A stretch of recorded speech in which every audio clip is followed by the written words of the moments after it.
Indian airlines की 787 Dreamliner शायद ही ना इस एयरक्राफ्ट में आने के बाद बहुत सी चीज़ें जो मैंने नहीं सोची सोचने लगी।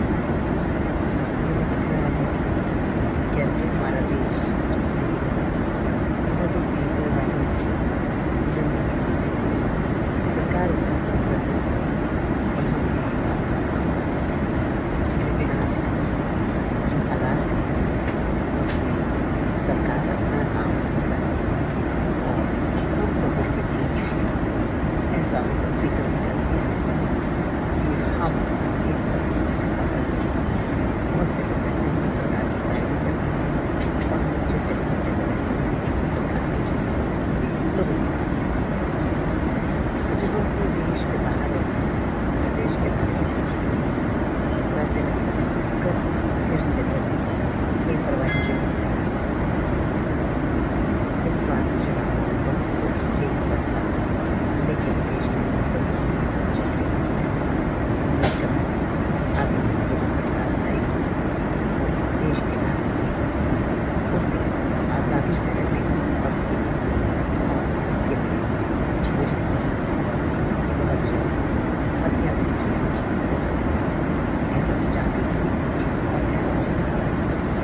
मुझे उम्मीद है कि हम में से सभी उसी बेपरवाही बेपरवाही यानी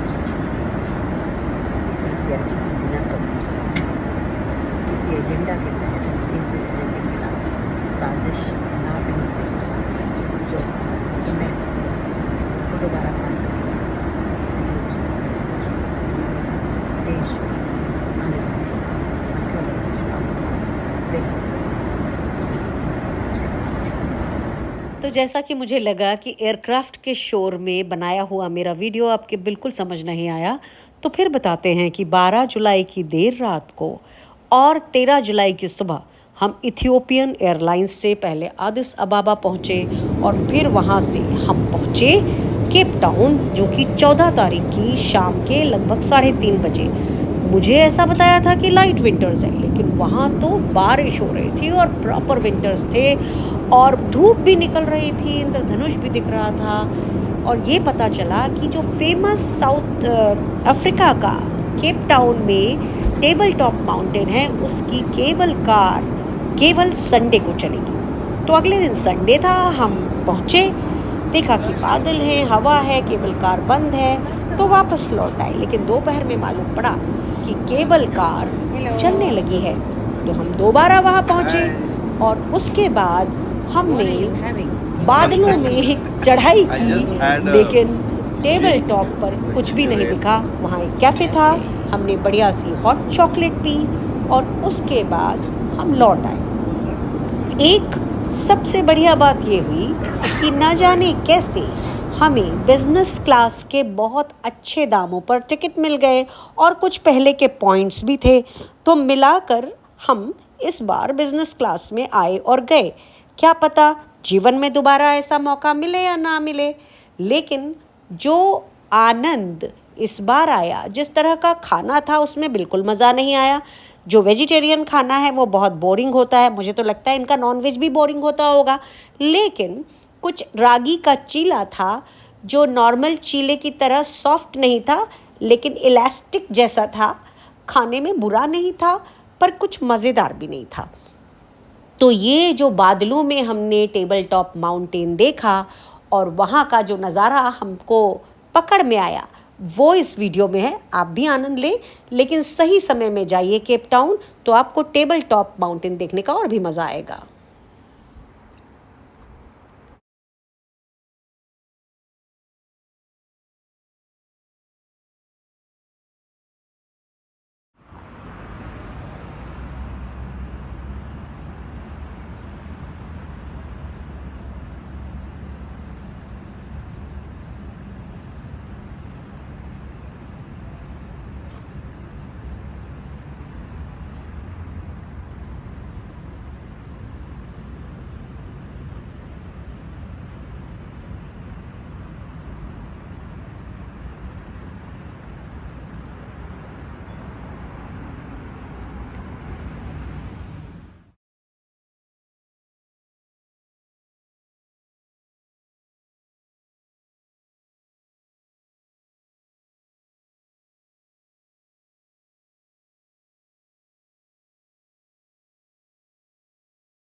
How many is here?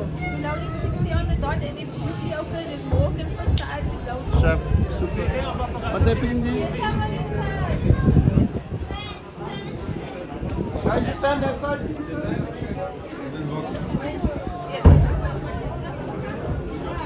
Oh, udah terbuka itu Papa.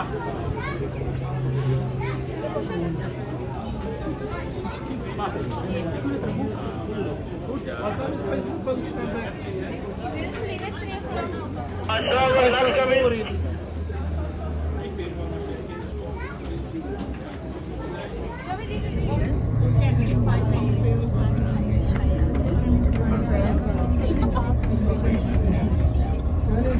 दुनिया के 7 आश्चर्यों में से एक नेचुरल वंडर्स जो कहलाते हैं, दुनिया के 7 प्राकृतिक आश्चर्यों में से एक table top mountain Cape Town में है। हम यहाँ जा रहे हैं और बहुत ही ब्रेथ टेकिंग व्यू है। और एक अच्छी बात यह है कि हमारा फ्लोर देखिए, ये फ्लोर घूम रहा है। इसमें हम लोग ये जिस तरह से घूम रहे हैं, सारे लोगों को सारा व्यू मिले ऐसा ये इंतज़ाम है। और बहुत ही कमाल की चीज़ है। हालांकि आज के बाद ये टिप टॉप माउंटेन की जो ये राइड है ये ख़त्म हो जाएगी सितंबर तक के लिए। और हमारे साथ बहुत सारे करीब एक बार की ट्रॉली में 64 लोग आ पाते हैं। अब हम बिल्कुल कोहरे में जा रहे हैं, तो ये आपको घूमते हुए लोग दिखेंगे। सारे लोग घूम रहे हैं अपनी जगह पर। अब लोग क्लाउड्स के अंदर आ गए हैं, तो अलग अलग देशों के अलग अलग सभी अंदर फ्लोर से मूव करते हुए, जो कि इसमें बड़ा साफ दिखेगा कैसे फ्लोर मूव हो रहा है। ये फ्लोर इस ट्रॉली का फ्लोर इस तरह से मूव हो रहा है। और अब बाहर की तरफ कोई नज़ारा नहीं है, तो इससे